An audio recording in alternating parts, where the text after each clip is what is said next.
Hello, my name is Carrie Brown and I am with the Central Mississippi Regional Library System. Today I'm going to be reading to you chapters 5, 6, and 7 of Magic Treehouse, The Night at Dawn, written by Mary Pope Osbourne.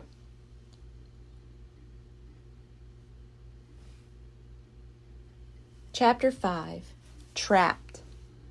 "Come on!" cried Annie. "Hurry!" Jack raced behind her. "Here! Quick!" Annie dashed toward a door off the hallway. She pushed the door open. Jack and Annie stumbled into a dark, cold room.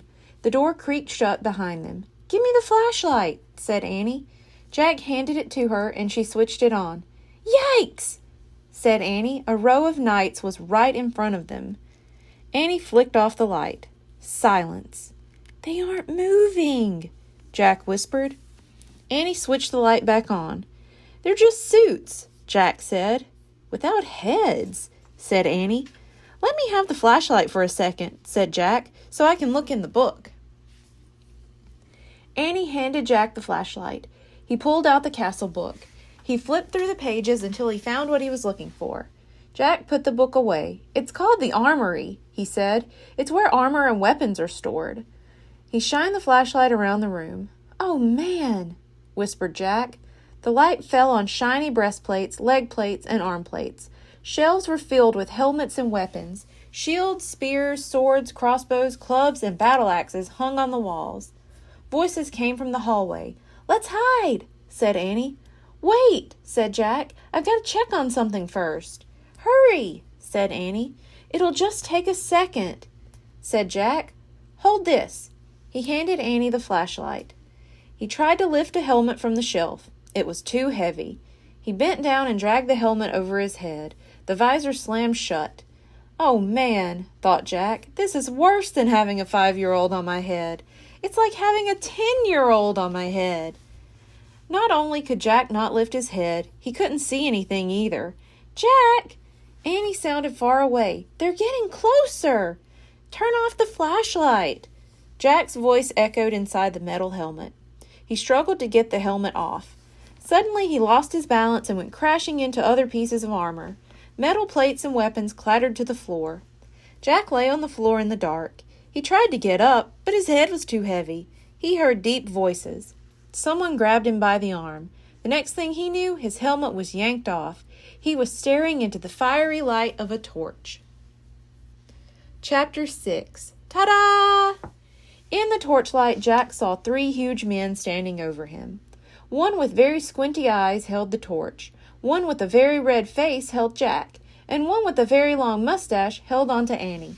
Annie was kicking and yelling. "Stop!" said the one with the very long mustache. "Who art thou?" said the one with the very red face. "Spies? Foreigners? Egyptians? Romans? Persians?" said the squinty-eyed one. "No, you dummies," said Annie. "Oh, brother," Jack muttered. "Arrest them," said Red Face. "The dungeon," said Squinty Eyes. The guards marched Jack and Annie out of the armory. "Go," said a guard, giving him a push. Jack went. Squinty, Annie, Mustache Jack, and Red marched down the long, dark hallway. They marched down a narrow, winding staircase. Jack heard Annie shouting at the guards. "Meanies, we didn't do anything." The guards laughed. At the bottom of the stairs was a big iron door with a bar across it. Squinty lifted the bar. He shoved the door and it creaked open. Mustache and Red pushed Jack and Annie into a cold, clammy room. The fiery torch lit the dungeon.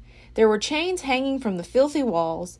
Water dripped from the ceiling, making puddles on the stone floor. It was the creepiest place Jack had ever seen. "We'll keep them here till the feast is done, then turn them over to the Duke," said Squinty. "He knows how to take care of thieves." "There'll be a hanging tomorrow," said Mustache. "If the rats don't get them first," said Red. They all laughed. Jack felt his backpack move. Annie was quietly opening it. "Come on, let's chain the 2 of 'em," said Squinty. The guards started toward Jack and Annie. Annie whipped her flashlight out of Jack's pack. "Ta-da!" she yelled. The guards froze. They stared at the shiny flashlight in Annie's hand. Annie switched on the light. The guards gasped. They jumped back against the wall. Squinty dropped the torch. It fell into a dirty puddle on the floor, sputtered, and went out. "My magic wand," said Annie, waving the flashlight. "Get down or I'll wipe you out." Jack's mouth dropped open. Annie fiercely pointed her light at Squinty, then at Mustache, and then at Red. Each howled and covered his face. "Down! All of you! Get down!" shouted Annie. One by one, the guards knelt down on the wet floor. Jack couldn't believe it. "Come on," Annie whispered to Jack. "Let's go now." Jack looked at the open doorway. He looked at the guards quaking on the ground. "Hurry," said Annie. In one quick leap, Jack followed Annie out of the terrible dungeon. Chapter 7. A Secret Passage. Annie and Jack raced back up the winding stairs and down the long hallway. They hadn't gone far when they heard shouting behind them. Dogs barked in the distance. "They're coming!" Annie cried. "In here," said Jack. He shoved open a door off the hallway and pulled Annie into a dark room. Jack pushed the door shut. Then Annie shined her flashlight around the room. There were rows of sacks and wooden barrels. "I'd better look in the book," said Jack, pulling out the book and flipping through the pages. "Shh," said Annie. "Someone's coming." Jack and Annie jumped behind the door as it creaked open. Jack held his breath. A light from a torch danced wildly over the sacks and barrels. The light disappeared. The door slammed shut. "Oh, man," whispered Jack. "We have to hurry. They might come back." His hands were trembling as he turned the pages of the castle book. "Here's a map of the castle," he said. "Look, this must be the room we're in. It's a storeroom." Jack studied the room in the book. "These are sacks of flour and barrels of wine." "Who cares? We have to go," said Annie, "before they come back." "No, look," said Jack. He pointed at the map. "There's a trap door." He read aloud. "In this castle, a trap door led from the storeroom through a secret passage to a precipice over the moat."